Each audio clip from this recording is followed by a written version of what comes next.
Boa noite a você aí do outro lado, começando mais um saldo do dia. Eu espero que nesta noite de 18 de maio de 2021, caso você esteja em São Paulo, você esteja bem agasalhado, porque está frio, como foi frio o pregão aqui na Bolsa de São Paulo. O Ibovespa fechou o dia brincando de caranguejo, fechou de lado, subindo mero 0,03%, praticamente no mesmo patamar de pontos em que encerrou a sessão passada.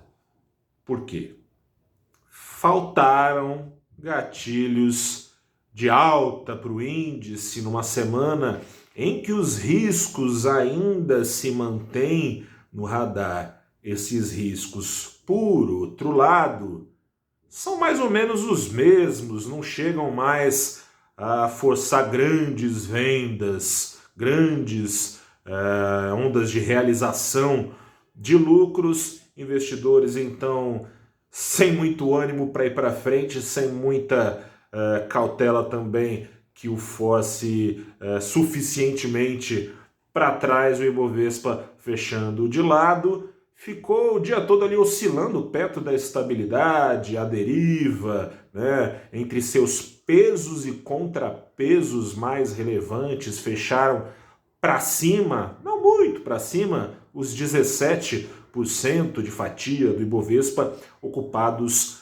pelo time do minério. Vale para cima, siderúrgicas para cima, especialmente a ação da CSN, depois da notícia de que vai ter outro IPO, outra estreia na bolsa de uma de suas divisões. No final do ano passado foi a CSN Mineração, vai vir agora a CSN Cimentos para estrear na Bolsa de Valores aqui de São Paulo. O time dos bancões também com não muita força, também com 17% de carteira teórica ocupados, subiram também com apetite ao risco em linha com o apetite ao risco dos estrangeiros, e muito embora não tenha se mantido até o final do dia lá fora, teve alguma recuperação dos ativos, especialmente lá fora, via ações de tecnologia, aquelas que devem ser as mais penalizadas, caso e quando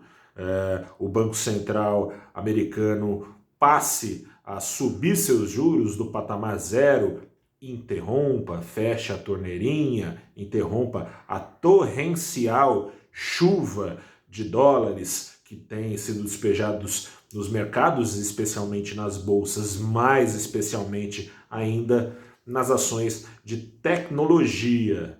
Para baixo, puxando o índice para o 0 a 0, especialmente pesou outra gigante na carteira. Um contrapeso foi dado pelas ações da Petrobras. Petrobras que encontrou espaço para a realização das altas que tem enfrentado no mês de maio, recuperando parte das perdas acumuladas por força dos riscos políticos agindo sobre a empresa e sobre a decisão dos investidores.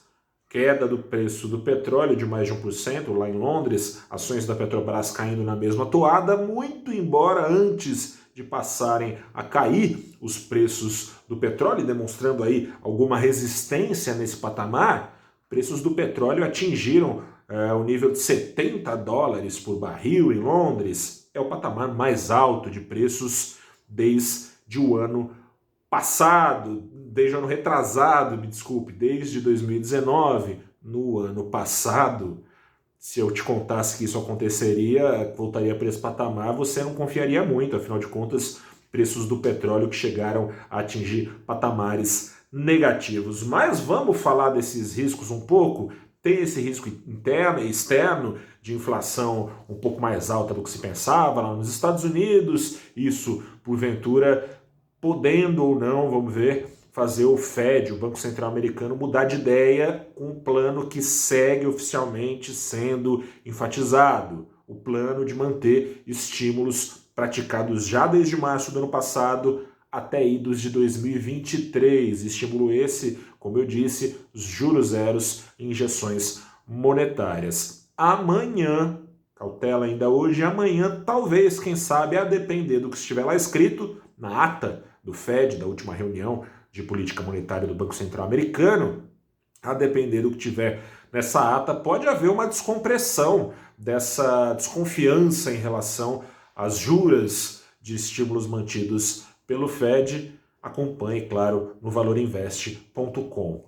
Localmente, é verdade que o crescimento americano tem, de novo, pesos e contrapesos, tem balanceado a aversão ao risco, inclusive aqui no Brasil, oferecendo via commodities, via termos de troca, como dizem os economistas, favoráveis, por causa do grande apelo das commodities brasileiras, real bastante desvalorizado, fica muito competitivo, e sobretudo para um país que produz na magnitude que o Brasil produz, seja minério, seja e sobretudo commodities agrícolas. Embora o crescimento das grandes economias seja positivo para o Brasil tem Brasília dentro dele e lá as reformas seguem, não vai, tudo camuflado ainda pela CPI da Covid, que periga fazer com que o governo gaste seus parcos capitais políticos